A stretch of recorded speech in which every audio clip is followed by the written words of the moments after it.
Hi everyone, this is from CBIS Academy. இன்னைக்கு நம்ம Dinamani news பேப்பர்ல இருக்கக்கூடிய கரண்ட் அஃபேர்ஸ் தான் பார்க்க போறோம். ஸோ முதலாவதா பார்த்தீங்க அப்படின்னா பொருணை அருங்காட்சியகத்தை இன்று திறந்து வைக்கிறார் முதல்வர். ஸோ இந்த டாபிக் பார்த்தீங்க அப்படின்னா group 1 main syllabus paper 3 Tamil சொசைட்டியில் கவர் ஆகும்.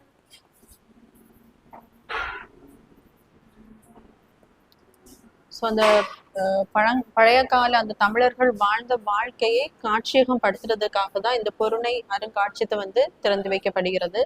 ஸோ இது பார்த்தீங்க அப்படின்னா பொருணை அருங்காட்சியம் அப்படின்னு சொல்லும்போது பொருணை நதி பாயக்கூடிய அந்த இடம்.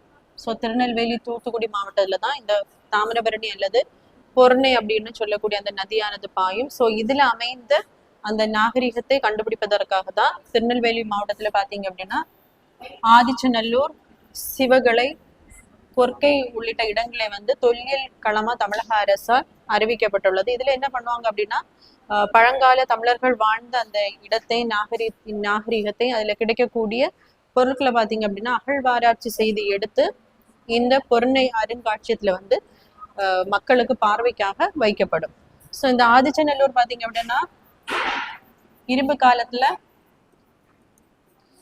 காலம் அப்படின்னு சொல்லும்போது 1000 BC இந்த டைம்ல பாத்தீங்க அப்படின்னா நிறைய அந்த அரண் பரியல் வந்து இங்க நிறைய கிடைக்கப்பட்டிருக்கும். ஸோ முதலாக இந்த ஆதிச்சநல்லூர் இடத்துல வந்து அந்த பழங்கால நாகரிகம் இருந்ததே முதலாக 1876ஆம் ஆண்டு ஆண்ட்ரூ ஜாகர் அப்படிங்கிறவர் தான் முதலாக இதை கண்டுபிடிச்சிருப்பாரு. ஸோ இங்க இருந்து பாத்தீங்க அப்படின்னா நிறைய பொருட்களை வந்து ஜெர்மனிக்கு கொண்டு போயிருப்பாரு. ஸோ இங்க கிடைக்கப்பட்ட நிறைய பொருட்கள் பாத்தீங்கன்னா இப்போ ஜெர்மனியில இருக்கக்கூடிய பெர்லின்ல வந்து காட்சியகப்படுத்தப்பட்டிருக்கு.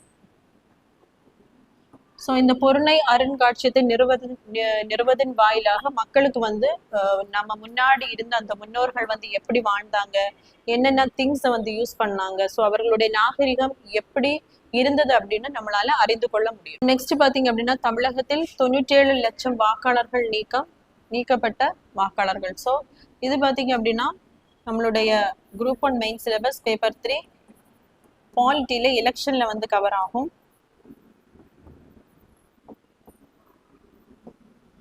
ஸோ இந்த SIR அப்படிங்கிறது ஸ்பெஷல் இன்டென்சிவ் ரிவிஷன்.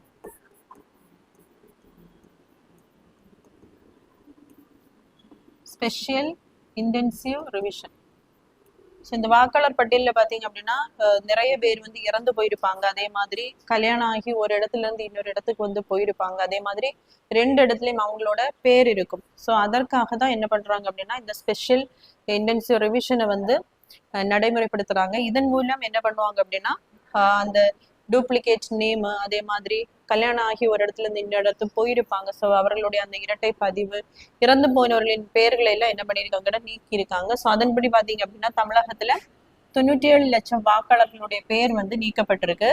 ஸோ இதுல விடுபட்ட வாக்காளர்கள் என்ன பண்ணலாம் அப்படின்னா தங்களுடைய பெயர் வந்து விடுபட்டு இருந்தது அப்படின்னா பூத் ஆபீசர்ஸ் கிட்ட ஒரு படிவம் 6 அப்படிங்கிற படிவம் இருக்கும். அதை வாங்கி நம்ம என்ன பண்ணா போதும்னா ஃபில் பண்ணி கொடுத்தா போதும். இது மட்டும் இல்லாம சுய உறுதிமொழி பத்திரமும் அவர்களிடம் நம்ம கொடுக்க வேண்டும். ஸோ இப்போ நம்ம தப்பா ஏதாவது இன்ஃபர்மேஷன் கொடுத்தாங்கன்னா அதற்கான பனிஷ்மெண்ட்டும் தரதுக்கான வாய்ப்பு வந்து இருக்கு. ஸோ அடுத்ததா பாத்தீங்க அப்படின்னா ரஷ்ய சொத்துக்களை பயன்படுத்தாமல் உக்ரைனுக்கு கடனுதவி ஐரோப்பிய யூனியன் முடிவு. ஸோ இந்த டாபிக் பாத்தீங்க அப்படின்னா group 1 main syllabus paper 3 international ஆர்கனைசேஷன்ல வந்து கவர் ஆகும். ஸோ யூரோப்பியன் யூனியன் அப்படின்னு சொல்லக்கூடியது யூரோப் காண்டினென்ட்ல இருக்கக்கூடிய ஒரு நாடுகளின் கூட்டமைப்பு தான் இந்த யூரோப்பியன் யூனியன். ஸோ இதுல பாத்தீங்கன்னா டோட்டலா 27 உறுப்பு நாடுகள் இதுல இருக்கு. ஸோ இவங்க பாத்தீங்க அப்படின்னா 900 கோடி யூரோ வட்டியில்லா கடன் உதவியை வந்து உக்ரைன் நாட்டிற்கு வந்து வழங்க முடிவு எடுத்திருக்காங்க. ஸோ எதன் அடிப்படையில் அப்படின்னு பார்க்கும்போது இதுல 15 நாடுகள் இதற்கான ஒப்புதலை வந்து வழங்க வேண்டும். ஸோ அதுலயுமே அந்த 15 நாடுகள் 65% மக்கள் தொகை கொண்டதா இருக்க வேண்டும். ஸோ இப்ப பாத்தீங்க அப்படின்னா இந்த டிசிஷனுக்கு 15 நாடுகள், அதே மாதிரி 65% மக்கள் தொகை கொண்ட அந்த நாடுகள் வந்து அவங்களுடைய அந்த ஒப்புதலை வந்து வழங்கி இருக்காங்க. ஸோ அதன்படிதான் உக்ரைனுக்கு பாத்தீங்க அப்படின்னா 900 கோடி யூரோ வட்டியில்லா கடன் உதவி வந்து யூரோப்பியன் யூனியனால வழங்கப்படுகிறது. ஸோ அடுத்ததை பார்த்தீங்க அப்படின்னா அமெரிக்க செயற்கைக்கோளை டிசம்பர் 24 ஏவுகிறது இஸ்ரோ. ஸோ அமெரிக்காவின் இந்த டாபிக் பார்த்தீங்கன்னா group 1 main syllabus paper 3 science and டெக்னாலஜியில் வந்து கவர் ஆகும். ஸோ அமெரிக்காவினுடைய அந்த தகவல் தொடர்பு செயற்கைக்கோள் இந்தியாவினுடைய LVM-3 அதாவது மார்க் 3 அப்படிங்கிற ராக்கெட் மூலம் டிசம்பர் 24 ஆந்திர பிரதேசத்தில் இருக்கக்கூடிய ஸ்ரீஹரிகோட்டாவிலிருந்து ஏவப்படுகிறது. ஸோ இது பார்த்தீங்க அப்படின்னா இஸ்ரோய்க்கு கீழே இருக்கக்கூடிய ஒரு நிறுவனம் தான் நியூ ஸ்பேஸ் இந்தியா லிமிடெட் நிறுவனம். ஸோ இந்த நிறுவனம் பார்த்தீங்க அப்படின்னா வெளிநாட்டில் இருக்கக்கூடிய அந்த செயற்கைக்கோள்களை வர்த்தக ரீதியாக விண்ணிற்கு அனுப்பக்கூடிய ஒரு நிறுவனம். ஸோ அதன் மூலமாக தான் இந்த செயற்கைக்கோளை வந்து அனுப்பி இருக்காங்க. ஸோ இது வரைக்கும் பார்த்தீங்க அப்படின்னா இந்த நியூ ஸ்பேஸ் இந்தியா லிமிடெட் நிறுவனம் 430 வெளிநாட்டு செயற்கைக்கோள்களை வந்து அனுப்பி இருக்கு. ஸோ அமெரிக்காவில் இருக்கக்கூடிய ASD ஸ்பேஸ் மொபைல் நிறுவனம். ஸோ இந்த நிறுவனத்தினுடைய செயற்கைக்கோள் தான் ப்ளூபேர்ட் 6 தகவல் தொடர்பு செயற்கைக்கோள். இதை தான் LVM-3 ராக்கெட் மூலம் இந்தியாவிலிருந்து விண்ணிற்கு வந்து அனுப்ப இருக்காங்க. ஸோ இதனுடைய வெயிட் பார்த்தீங்க அப்படின்னா 6500 kg. ஸோ இது வரைக்கும் அனுப்பி இருக்கக்கூடிய அந்த செயற்கைக்கோளிலே மிக அதிகமாக எடை உடையது இந்த ப்ளூபேர்ட் 6 அப்படிங்கிற செயற்கைக்கோள்.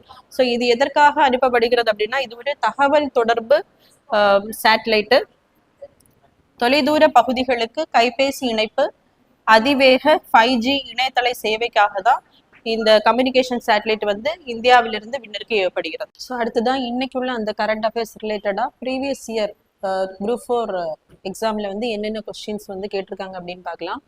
தொல்லியல் ஆய்வு நடைபெற்ற ஆதிச்சநல்லூர் எந்த மாவட்டத்தை சார்ந்தது? ஸோ இதற்கான சரியான பதில் பார்த்தீங்க அப்படின்னா தூத்துக்குடி மாவட்டம். ஸோ தூத்துக்குடின்னு சொல்லும்போது ஆதிச்சநல்லூர் மட்டும் இல்லாம சிவகலை,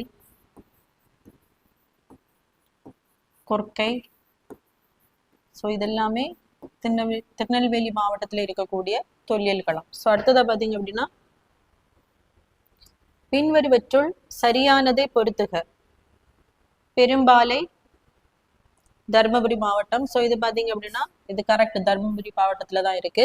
மயிலாடும் பாறை, ஸோ இது பார்த்தீங்க அப்படின்னா தூத்துக்குடி மாவட்டம் கிடையாது, கிருஷ்ணகிரி மாவட்டம்.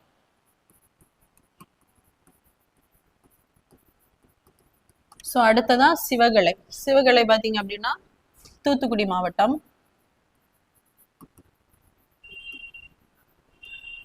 அடுத்ததான் துளிக்கார்பட்டி. ஸோ இது பார்த்தீங்க அப்படின்னா திருநெல்வேலி மாவட்டம். So option 1, 4 correct. ஸோ இது பார்த்தீங்க அப்படின்னா லாஸ்டா ப்ரீவியஸா குரூப் 2ல கேட்ட கொஸ்டின்.